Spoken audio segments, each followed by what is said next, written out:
Discussing the issues and finding solutions to the challenges of our community.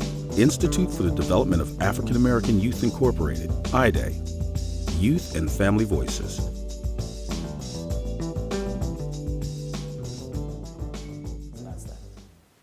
Hello, I am Archie Leacock, the Executive Director here at Institute for the Development of African American Youth and the host of this program, Youth and Families Voices.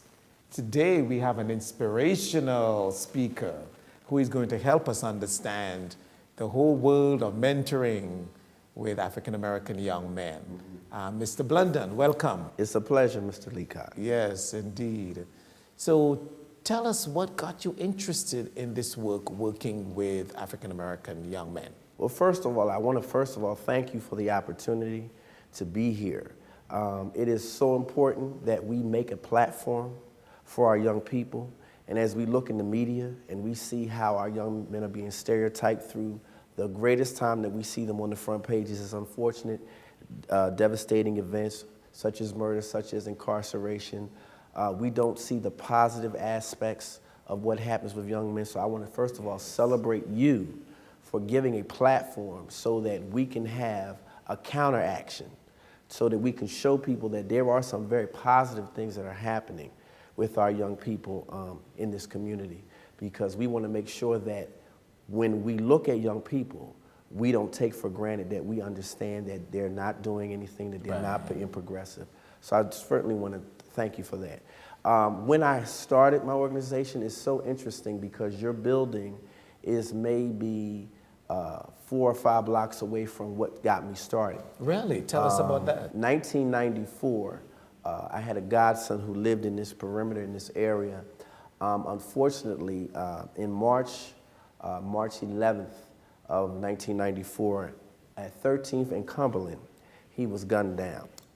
He was murdered. How old was he? He was 17 at the time. That was very devastating for me, and it left me with a lot of questions and a lot of issues.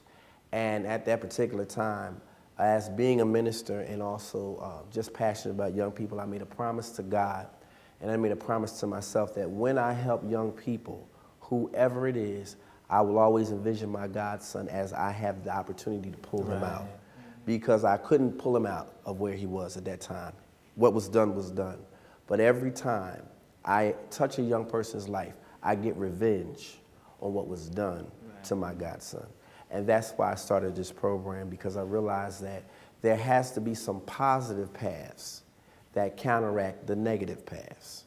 And the thing that we focus on in our program, Operation Restoration, is positive reinforcement. I teach young people that every bad experience, usually that we have, whether it's my first sexual experience, drug use, or anything on a negative platform, we have had someone that introduced it to us. So if it can work that way in the negative, it should also be able to work that way in the positive. Oh, wow, okay. So if I got introduced to bad things, why can't I also be introduced to good things? So if we can do the positive reinforcements, because the crisis intervention part is what happens after it's too late then. Right. We're trying to clean up the mess. But if we can get into prevention, prevention is before they actually have the opportunity to go through the door, we holler at them and tell them that door is no good for you. That's where I come in.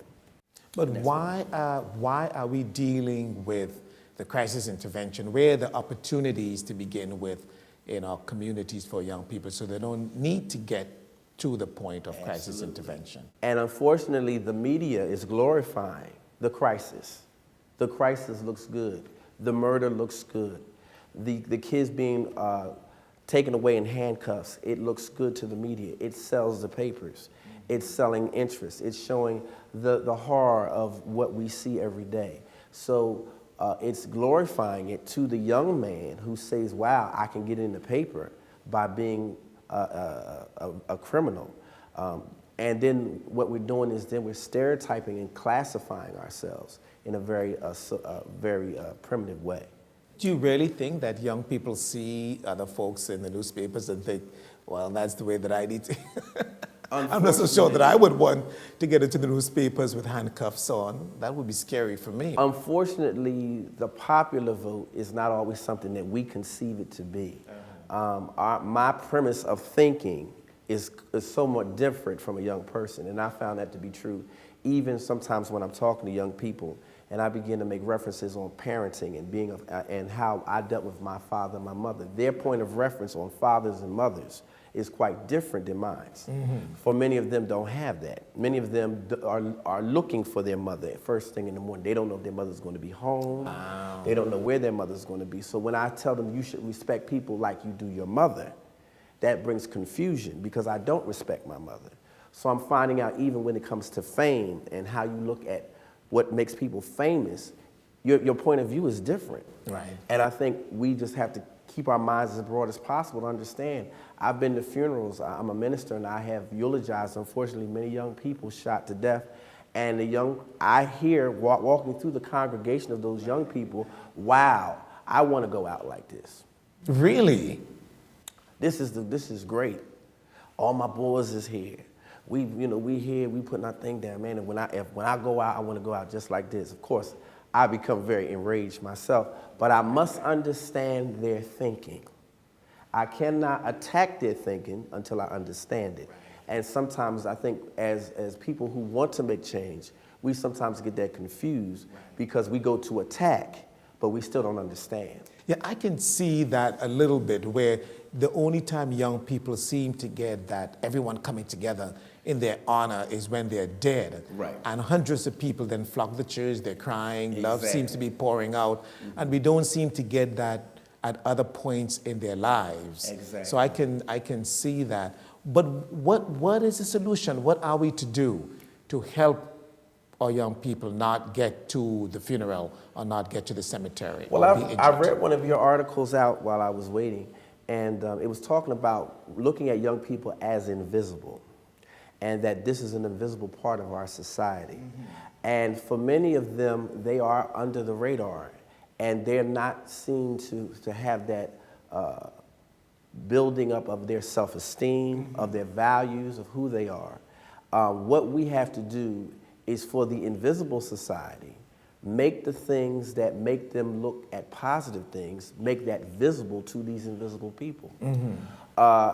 Being a black owner of a successful business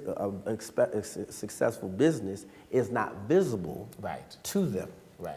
What is visible is the successful drug dealer on the corner. He seems to be successful. So maybe that's a possibility for what I need to do. Wow. So we need to promote the visibility of success and make sure that we make it so visible to them that they cannot avoid understanding that success looks like many different things. And I think that's why when you talk to most young people, what do they say? I want to be a rapper, or I want to be a basketball player. I have heard that I can't tell you how many times. Yes, well, we hear the same things too. Because of visibility. Yeah. They don't see a successful doctor, they don't see it. A filmmaker. Absolutely. Yeah, they don't see the folks who are doing other things. But I think that's in any community though. Why is it so endemic in the African American community? Well, I think it's the same thing in European American communities. But what is it that's so different? I think the reinforcement of community, we've lost that value where, it was told to us by Hillary Clinton years ago, it takes a village to raise a child. We've lost ownership. Our communities will pay attention to every other primary thing that happens in the community except the raising of our children. That's your problem. That's your responsibility. And then the erosion of the family unit, where we're not seeing the reinforcements so that when the young person gets the picture, maybe in other communities, he can go home and say, I want to be this, and it can be challenged. If there's no place for it to be challenged, then that young person must now develop his own system of thinking. And then at that particular point, we must understand he has arrived at this system the best way that he can. I had a friend of mine who is a doctor that works in emergency rooms, and he does a lot of surveys and outtakes on what happens to the people who are the fallout people, the people who are affected by the shootings, by the murders. And he asked some of the young men who were there, about their plans for their future and things like that. Most of them said, I don't plan to live past 30 years old. Oh my goodness. So he began to come to me and say, I'm really devastated by that. I said, I don't think you should be. I think you should understand, until we give these young men a system that works, Right.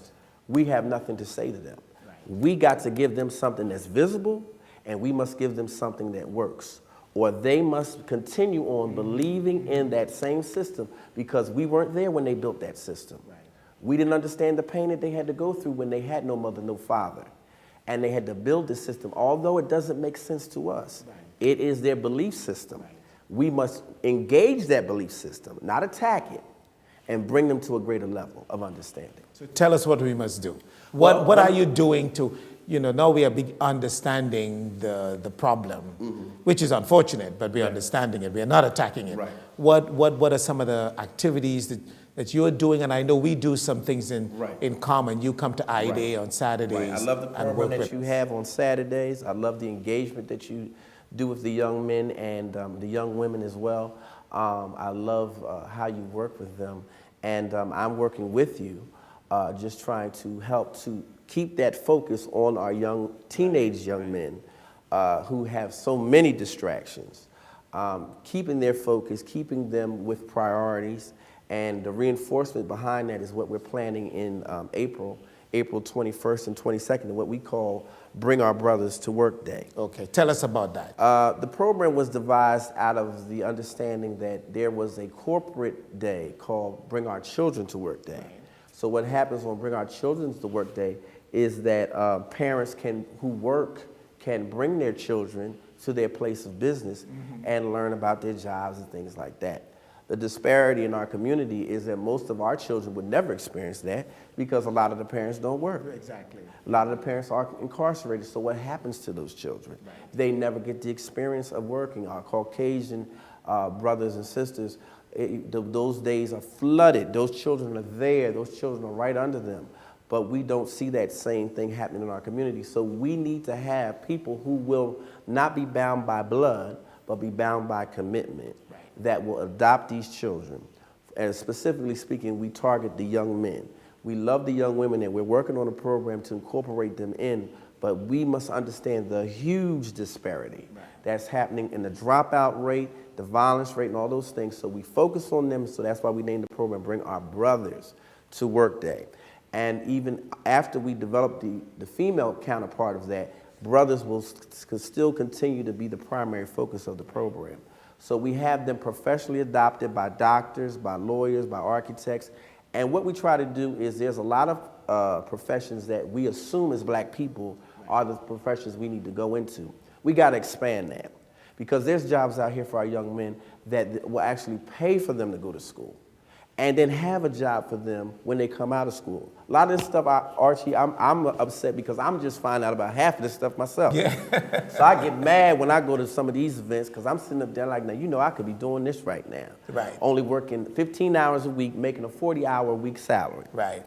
So if I can't do it, then why can't our young men do it? Right. So what we begin the whole event by having a talk show. The young men are able to totally control how the talk show goes. They can ask the professional any question they want. We have a talk show panel of professionals that come, and they try to bridge the gap between the young person and the young men. It's not too many times that we see in our community older men talking to younger men. In a constructive way. Right. Right. So that conversation is so vital and so important. And when the young men start talking, when we're wrapping up, those young men are getting angry because they still have so many questions that they want to ask. So it's very vital that we do that. We also Okay, so once you do the panel, then where do you go? So then we have breakout sessions. The people who will be going with different professionals, they meet those professionals, and then the following day, they go to work for those people. Oh, okay, so one day is a sort of a seminar event. An orientation. An orientation. And after that, then they work for those people the following day. Okay. Would you need volunteers? Do you need more folks? Oh, yeah. I mean, you're on camera, you're talking to thousands of folks here in the Delaware Valley. Absolutely. Tell we us. need as many professionals that we can have that have a passion for change and are tired of seeing the statistics and tired of hearing the statistics. We need people who are committed for change to be a part of our, not just Bring Our Brothers to Work Day, but we have many other prevention programs, boot camps, we have college tours, many different things that we have to engage them and to be a part of the active community. And where is this in Philadelphia? Are you throughout the city? Or I know with IDAY, we're here in the North Philadelphia, Northwest section, Southwest section. But beyond your work with us, where are you congregating your young men? We're presently located at the Germantown Wissahickon Boys and Girls Club on Culture Street, 328 Culture Street, not too far from the old E9 church facility. Okay. That's where we have our meetings on Friday evenings. Every Friday we have mentoring programs, and we're right now doing professional etiquette classes. Okay. Trying to get the young men ready to look right, and not just to stop there, but to also know how to present themselves in the workforce once they participate in the Bring Our Brothers to Work Day program. Okay. So if professionals are watching the show right now and they're interested, how do they get involved? They can contact me in my email address, restoreenterprise@aol.com. They can contact me on my phone number for my organization, which is 215-432-8625. And that information will be available here at the IDAY, and people can contact me through you as well. Okay. I would be glad to talk with anyone, because we need to take this change to every region and every facet of the city. And through great programs like yours, as we collaborate together, and what I love about you, Archie, is that it's not about IDAY only, but you love to collaborate with other people and bring other people on. And there's a lot of programs out here that once you start working, they get in a little contest, award, and things like that. It's too many young people out here for us to be more about that. Do you have how many young people you want to work? Is this your first year, by the way? No, we started since 2006. Okay. We started with a gala. We had a formal gala at the African American Museum. Okay. That was like our kickoff event. So we've been working since then, doing different projects. We work with group homes, and we also work with high schools. We work with the House of Yamoja, which is Queen Fatah. We work with the Boys and Girls Clubs in Burlington, New Jersey, as well as in Philadelphia, and also the Kirkbride Center. They have given us many different young people for the program. Janie Blackwell's husband, Luther Blackwell, the Blackwell Center, we've worked with them as well. So, how many young people are you looking to serve this year? Do you have a target, 300, 500, 200? Well, in the particular program of Bring Our Brothers to Work Day, we're looking, our goal this year is to enroll, because we want to start a leadership academy that will be an outgrowth of Bring Our Brothers to Work Day, because we can't just have one event and expect to change everybody's life. So we're trying to do a leadership academy. So out of the outgrowth of that, we're looking to target between 50 to 100 young men that we can impact through that program. Okay, all right. So it's manageable. It's not reaching 2,000 yet. No. Okay, because then the 100 that are in leadership can reach the other 1,000. Right. So the greatest program we can have is not the one we run, but the one that is run by young people that we manage. Right. Okay. Well, this sounds really good, Mr. Blunden. Thanks so much for coming. And tell us one more time as you're jumping out, the phone number and the website that folks can contact you concerning the Brother to Brother. All right. It's restore@aol.com, and that's RESTORENTERPRISE@AOL.com. Just Restore Enterprise with one E connecting. And the contact number would be 215-432-8625, or you